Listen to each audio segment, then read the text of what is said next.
এখন আবার লাগাই দিছে রে অবস্থা।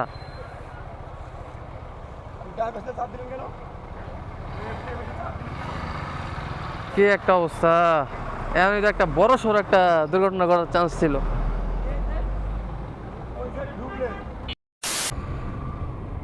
আজকে আলোচনা করব যে কখন থেকে আপনাদের বাইকে আপনারা সিনথেটিক ইঞ্জিন অয়েল ইউজ করতে পারবেন। তো আমি কিভাবে কখন সিনথেটিক অয়েলে শিফট করলাম, কখন সবাই করে, আপনি কখন থেকে পারবেন আপনার বাইকে। তো আমি আমার জিক্সারটা কীভাবে মেনটেনেন্স করলাম, আজকে আপনাদের সাথে এই সব বিষয় নিয়ে আলোচনা করব। অ্যাজ এ ইউটিউবার আমার দায়িত্ব আমার চ্যানেলে এই ভিডিওটা থাকা দরকার, কারণ আমার সাবস্ক্রাইবাররা আমি চাই সব কিছু জানুক, যেন আমার as a moto blogger reviewer হিসেবে আমি চাই বাইকারদের জন্য, আমি যেভাবে ভোগান্তিতে পড়ছিলাম আমি চাই না আমার সাবস্ক্রাইবাররা এই সেম ভোগান্তিতে পড়ুক কোনোভাবে। তো চলেন আলোচনা শুরু করা যাক, ইন্ট্রোটা দিয়ে দিই। Hey everyone, this is Mustakim and welcome back to my YouTube channel Mustakim থটল। তো আই হোপ সবাই ভালো আছেন। তো আজকে সানি ডে, রেইনি ডে না।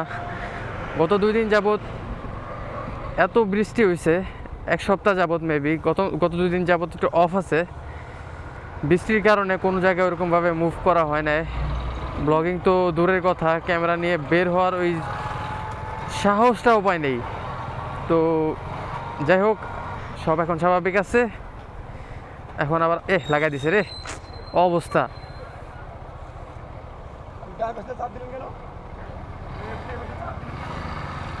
কি একটা অবস্থা, এমন তো একটা বড় সড় একটা দুর্ঘটনা করার চান্স ছিল।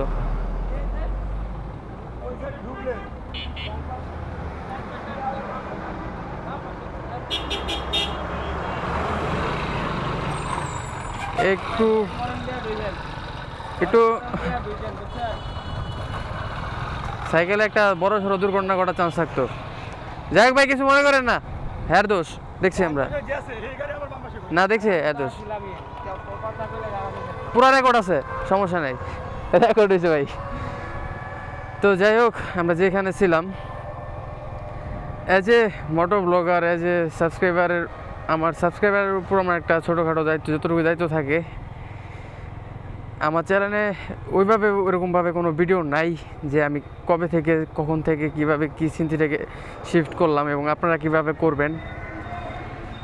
একটা বাইক যখন আমরা নতুন কিনি, আমরা একদম সাফ, আমি এত ঘোরায় পেঁচা কথা বলতে পারি না, আমি ডাইরেক্ট ক্লিয়ার করে দিই।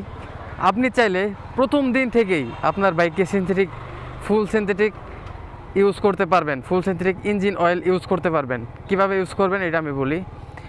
অনেকে করে না, কেন করে না এটাও আমি আপনাদেরকে আজকে বিশ্লেষণ করব।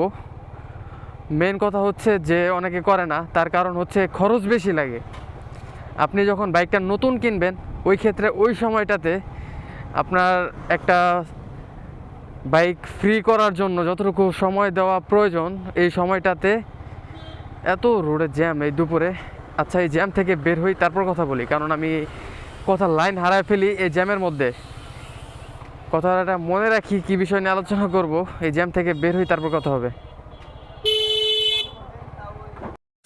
তো যেখানে ছিলাম, আপনারা চাইলে আপনাদের বাইক শোরুম থেকে নামানোর পর থেকেই আপনারা ফুল সিনথেটিক ইউজ করতে পারবেন।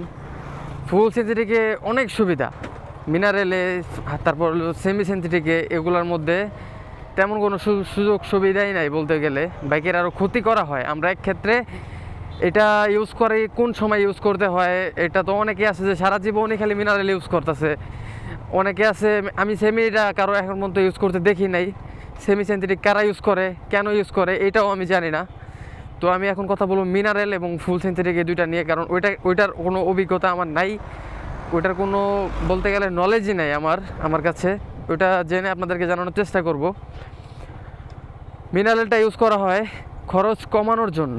খরচটা কীভাবে কোন ক্ষেত্রে কমানো হয় এটা আমি আপনাদের সাথে শেয়ার করি।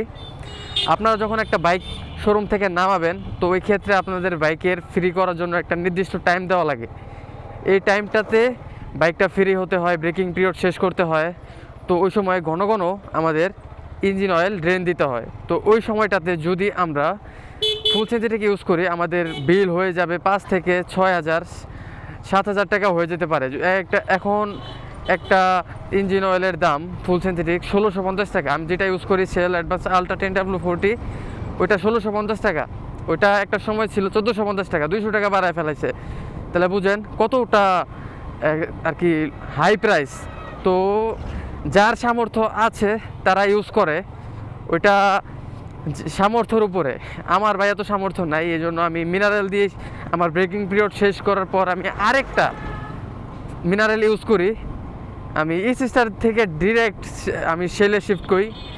আমি 4 থেকে 5টা শিফট করে শেষ করি আর কি ব্রেকিং পিরিয়ডে। তারপর ব্রেকিং পিরিয়ড শেষ করার পর একটা ইঞ্জিন অয়েলে 1000 সামথিং চালানো হয়ে গেছিলো, 1100 সামথিং চালাই ফেলছিলাম। দুর্ভাগ্যবশত যে আমি ওই সময় ইঞ্জিন অয়েলটা পাওয়া যায় না, এই জন্য আমি টাইম মতো ড্রেন দিতে পারিনি। আবার বৃষ্টির সিজন ছিল, তো ওই সময় পাওয়া যায় না, এই জন্য আমি ওইটা দিয়ে 1100 চালাই। একটু বেশি চালানো হয়েছিল আমার ওই ক্ষেত্রে। তো তারপর ডিসিশন নেই যে এখন আর এটাতে চালাবো না, এখন আমি ফুল সিনথেটিকে শিফট করব। আমার তো ব্রেকিং পিরিয়ড শেষ, সবাই ব্রেকিং পিরিয়ড পার করে 2000 2100। আমি আমার বাইকের যত্ন একটু বেশি নিয়েছি। আমার নিজের পক্ষ থেকে আমি 3000 পর্যন্ত ব্রেকিং পিরিয়ড মানছি, এবং 3000 পর্যন্তই আমি চেষ্টা করছি মিনারেল ইউজ করে আমি বাইকটা ফ্রি রাখার। এবং ইঞ্জিন অয়েলের ভিতরে যে ইঞ্জিনের ভিতর যে গুঁড়াগুলো থাকে ব্রেকিং পিরিয়ডে যেটা হয়, গরম হয় ইঞ্জিন, মিনারেল ইঞ্জিন অয়েলের কারণে ইঞ্জিনটা অনেক গরম হয় এবং ঘর্ষণের ফলে ময়লাগুলো সব বের হয়ে আসে নিচের দিকে, ইঞ্জিন ফ্রি হয় এর কারণে। তো এটা শোরুম থেকে বলে দিয়েছিল, প্লাস আমি রিচার্জ করে যখন জানতে পারি তারপর থেকে আমি আরও 2-1টা বেশি ইউজ করে একটু ঘন ঘন মোবিল ড্রেন দিয়ে আমার ইঞ্জিনটা আমি তাড়াতাড়ি করে ফ্রি করে নেই, ব্রেকিং পিরিয়ডটা শেষ করে নেই। তারপর আমি আর কি শিফট করি হচ্ছে full synthetic Shell Advance Ultra 10W40-তে। তো এখন পর্যন্ত আমার বাইকটা যারা চালায় তারা সবাই বলে যে আমার ইঞ্জিনের সাউন্ড একদম ফ্রেশ, কোনো প্রকার সাউন্ডে কোনো সমস্যা নাই। আমি আরও কয়েকটা এফআই বাইক টেস্ট রাইড দিয়ে দেখছিলাম, ওদের অবস্থা একদম খারাপ, সাউন্ডের অবস্থা। এই অল্প কিলোতেই তারা ট্যাপেড অ্যাডজাস্ট করে না, কী করে আমি কখনো করি না, আমি জানিও না ওরকম, শুধু এমনি নলেজ নিয়েছিলাম হালকা পাতলা। তো আমি চাইলে কিন্তু শুরু থেকেই ফুল সিনথেটিক দিয়ে আমার ব্রেকিং পিরিয়ডটা শেষ করতে পারতাম। তখন ওই ক্ষেত্রে আরও একটা আমার পজিটিভ দিক থাকতো কি, আমার বাইকটা ওরকম ওভারহিট হতো না। শুরুতে যখন আমি মিনারেল ইউজ করি ওই সময়টাতে, এদিকে রাস্তাটা একটু ডেঞ্জারাস, ওই সময়টাতে প্রচুর হিট হতো আমার ইঞ্জিন। এবং আমি ওই ব্রেকিং পিরিয়ড অবস্থাতেই বাইক কেনার পরে আমি একবার জামালপুর লং ট্যুর দিই। তো ওই ক্ষেত্রে যখন আমি 50 কিলো প্লাস রাইড দিই, 65-70 এরকম যখন রাইড হয় একটা না, তখন ইঞ্জিনের সাউন্ডটাই অটো চেঞ্জ হয়ে স্যার আওয়াজ করতো, কেমন যেন একটা বিশ্রী নয়েজ আসতো আর কি ইঞ্জিন থেকে। যারা বাইকের সাথে শুরু থেকেই পরিচিত, যে বাইকটাকে আমি ছোটো থেকেই বলতে শুরু থেকেই চিনি, তো ওই বাইকের কখন কোন সময় কী প্রবলেম হইতেছে এটা একমাত্র আমি বাইক চালালেই বুঝবো, এটা অন্য কেউ বুঝবে না। এটা আমি যদি 1 সপ্তাহ পরেও যদি আমার বাইকটা আমি হাতে নেই, তখনও আমি বুঝতে পারবো যে আমার বাইকের কী প্রবলেম হয়েছে, কোথায় কী প্রবলেম হয়েছে। তো যাই হোক, এত ডিটেলসে কথা না বলি, এত লং করতে চাচ্ছি না ব্লগটা। তো এই অনেক সমস্যা আর কি কি বলে মিনারেলে থাকে, ওই যে অণুগুলো যে থাকে ল্যাব টেস্টেড যে অণুগুলো, ল্যাবে তো তৈরি করা হয় না মিনারেল, এটা গোডাউনে তৈরি করা হয় মেবি। এখন তো মিনারেলের কপির অভাব নাই মার্কেটে। তো মিনারেল এর অণুগুলো থাকে ছোট বড় ক্ষুদ্র ক্ষুদ্র অণুগুলা, এক সাইজের। তো এটা মিনারেল, এটা সব সমান থাকে না। আর সেমি সিনথেটিকে থাকে মিনারেল এবং আরেকটা ওই যে দুইটা মিক্স করা, এটার মধ্যে থাকে আরও উঁচা নিচা বড় বড় ছোটো খাটো সব মিলায় জিলায় থাকে ওটার মধ্যে। আর ফুল সিনথেটিকে থাকে হচ্ছে ল্যাব টেস্টেড, সব অণুগুলা থাকে একদম সমান, পরমাণুগুলা থাকে একদম সমান সমান। এদিক দেয় না ভাই, সব থাকে এক সাইজের। তো ওই ক্ষেত্রে আপনার ইঞ্জিনের মিনারেল ইউজ করলে ইঞ্জিন হিট হয়, ইঞ্জিনের ভিতরে ক্ষয় হয় বেশি, এবং বেশি দিন চালানো যায় না, লং ট্যুর দেওয়া যায় না ইঞ্জিন হিটের কারণে। ইঞ্জিনের সাউন্ড চেঞ্জ হয়ে যায়, বিভিন্ন ধরনের ক্ষতি হওয়ার চান্স থাকে ওইটা চেষ্টা করবেন ব্রেকিং পিরিয়ডটা ওটা দিয়ে পার করার, কারণ ওটা সস্তা একটা জিনিস। আর দামি জিনিসের মধ্যে সস্তা গরু আপনার কি বলে, আপনারা তো ব্র্যান্ড সম্পর্কে বুঝেনি। একটা অল্প দামের প্রোডাক্ট, একটা ভালো দামের প্রোডাক্ট, এর মধ্যে কি থাকতে পারে। ও ওয়াও, সুন্দর একটা জায়গায় আসছি, একটা গ্রাম অঞ্চলে ঢুকলাম, সামনে একটা পুকুর হাতের ডানে। তো আমরা যেখানে ছিলাম, কথা তো লাইনে আর এত সুন্দর রাস্তা দেখলে আমার তো ব্লগ করার ইচ্ছাই নষ্ট হয়ে যায়, পুরো রাস্তাটাই উপভোগ করতে মনে চায়। তো যেখানে ছিলাম ব্র্যান্ড ভ্যালু তো বুঝেনি, তো দাম যেমন বেশি মানটা থাকে তেমন ভালো। তো মিনারেলে যেমন হিট হয় বেশি, আমার তো অভিজ্ঞতা আছে, আমি তো চালাইছি। আর সিনথেটিকে এই যে এখন পর্যন্ত আমি চালাচ্ছি, ইঞ্জিন ওভারহিট হয় না, সাউন্ড থাকে সুন্দর, লং রাইডেও বেস্ট পারফরমেন্স, মাইলেজ বেশি দেয়, ইঞ্জিনের রেডি পিক আপ ভালো পাওয়া যায়, ইঞ্জিন দীর্ঘস্থায়ী হয়, সব দিক থেকেই হচ্ছে বেটার। আমার মনে হয় সব দিক থেকেই বেটার সিনথেটিক, ফুল সিনথেটিক। যে ব্র্যান্ডে ইউজ করেন না কেন একটু চেষ্টা করবেন অরিজিনালটা ইউজ করার জন্য, যেটা ইউজ করেন।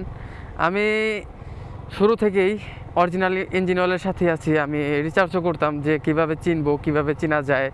আর ফেসবুক ইউটিউবে তো ঢুকলে অহরহর দেখাই যাচ্ছে যে এই নকল ইঞ্জিন অয়েলের ফ্যাক্টরিতে অভিযান, সিল করতেছে, ভোক্তা অধিকার জরিমানা করতেছে। এগুলো দেখার পর থেকে আরও বিশ্বাস উঠে গেছে। তারপর থেকে আমি রিসার্চ করে যে ভালোভাবে দেখতে হবে, ভালোভাবে বুঝে নিতে হবে যে কিভাবে কোনটা চেক করে বুঝবো। এগুলা চেকের মাধ্যমে, যেহেতু বাইকটা আমার নিজের, দায়িত্বটাও আমার নিজের, তো তাছাড়াও আমি এই লাইনে বিজনেস করবো ভাবতেছি, এই জন্য আমার ওই ক্ষেত্রে আরও উপকার হবে। এই জন্য সব কিছু জানা, বোঝা এবং অভিজ্ঞতা নেওয়া আপনাদের জন্য জানানো, আপনাদের জন্যও আমার, যেহেতু আমি এই লাইনের একটা লোক, motor blog, motor travel blog reviewer plus এই লাইনে বিজনেসের পরিকল্পনা আছে এবং ট্রাভেল ব্লগও করব, মোটরের সাথেই সম্পর্ক করতে চাচ্ছি ফিউচারে।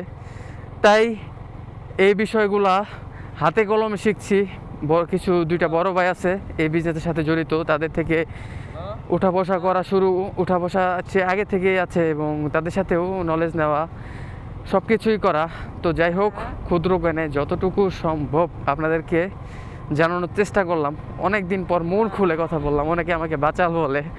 আমি ভাই সত্যি কথা, আমি যখন মোটর ব্লগ করতে বের হই, আমি ক্যামেরা এবং বাইক নিয়ে বের হই, বিশ্বাস করেন আমি বাচাল হয়ে যাই। কিন্তু আমি রিয়েল লাইফে আমি কারোর সাথে ওরকমভাবে কথা বলতে পারি না, বা সামনাসামনি ওরকমভাবে, আমি চুপচাপ শান্ত স্বভাবের একটা ছেলে সবাই বলে, কিন্তু আমি ভিতরে ভিতরে আমি অনেক বাচাল। এটা যখন আমি আপনাদের সাথে কথা বলি সেই ক্ষেত্রেই বাচাল, তাছাড়া আমি অন্য সময় আমি একদম নীরব শান্ত। আমার সাথে ওরকমভাবে কেউ কথাও বলতে চায় না, বলতেও পারে না, সবার সাথে আমার ওরকমভাবে জমেও না। যাদের সাথে মনের মিল হয় তাদের সাথেই আমার কথা হয়। তো যাই হোক, আপনারা বুঝতেই পারলেন যে কোন সময় কোন ইঞ্জিন অয়েলটা ইউজ করা প্রয়োজন। যদি সামর্থ্য থাকে শুরু থেকেই ইউজ করেন সিনথেটিক। অনেকে অনেক কথা বলে, কিন্তু কারো কথা কানে নেওয়ার সময় নাই, আমার কথাও কানে নেওয়ার আপনাদের দরকার নেই। আপনারা একটু হালকাভাবে একটু রিসার্চ করেন, একটু ভাবেন। এখন অনলাইনের যুগে, চ্যাটজিপিটির যুগে ঘরে বসে আপনি সবই জানতে পারবেন, কারোর কাছে যাওয়া লাগবে না, কারোর কাছে জিজ্ঞাসাও করা লাগবে না। আপনি শোরুম থেকে হালকা পাতলা নলেজ নেবেন এবং আপনার যদি মনে হয় না শোরুমে যাবেন না, আপনি চাইলে ঘরে বসে সব জানতে পারবেন। ভালো ভালো মেকার আছে অনলাইনে, তাদের টিপস দেখতে পারেন, ফলো করতে পারেন, কোম্পানির থেকে জানতে পারেন। সুযোগের আপনি যে বাইক ইউজ করেন এই বাইকের কোম্পানি থেকে জানতে পারেন। বিভিন্ন জায়গা আছে, আপনারা ওখান থেকে খোঁজখবর নিয়ে সঠিক গ্রেডের, সঠিক মানের, সঠিক ইঞ্জিন অয়েলটা ইউজ করবেন, তাহলে ভালো একটা দীর্ঘদিন আপনাদের বাইক থেকে ভালো একটা সার্ভিস পাবেন। আমিও অনেক জ্ঞান দিই আপনাদেরকে, কিন্তু আমিও আমার বাইকটা মাঝে মধ্যে মেনটেন্যান্স করতে হিমশিম খাই। বেকার ছেলেদের একটা বাইক মেনটেন্যান্স করতে যে কতটা কষ্টের, তারা এটাই বুঝে যে একটা দুইটা বউ চালানো সম্ভব, কিন্তু একটা বাইক চালানো, বাইকের খরচ চালানো অনেক কঠিন। আমি ডিটেলসে একটা ভিডিও বানাবো নে, যদি আল্লাহ বাঁচায় রাখে। তো বাসায় আমার ভিডিও দেখে অনেকে, এই জন্য আমি এরকম ভিডিও বানাতে আমার একটু সাই ফিল হয়। অনেকে দেখে, ফ্রেন্ড সার্কেল, বড় ভাই, আত্মীয় স্বজন।